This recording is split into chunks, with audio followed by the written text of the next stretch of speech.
Okay, so we have three formulas here. The Pythagorean, SOHCAHTOA, sine law, cosine law. And lagi natin na-encounter tong mga to. Pero may iba sa atin o yung iba sa atin nalilito kung tuwing kailan natin gagamitin tong mga to. Yan ipapakita natin. Unahin natin si Pythagorean. Tuwing kailan natin siya magagamit pag yung triangle is unang-una right triangle. Ibig sabihin, meron siyang 90 degrees. Ito, nasa gitna. And then, dapat given yung two sides. Either si A and B, and then hinahanap si C. Or, given si C, pero hinahanap si B. Basta two sides, at least two sides.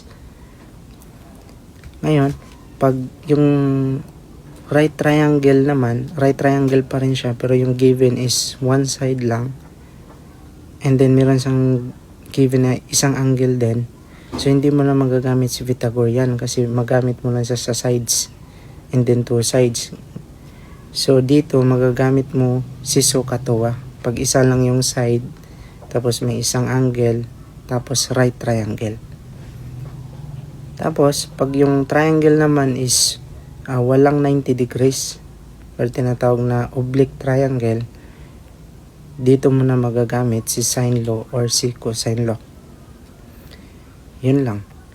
Gagawa natin ng sariling videos tong mga to, tong tatlo.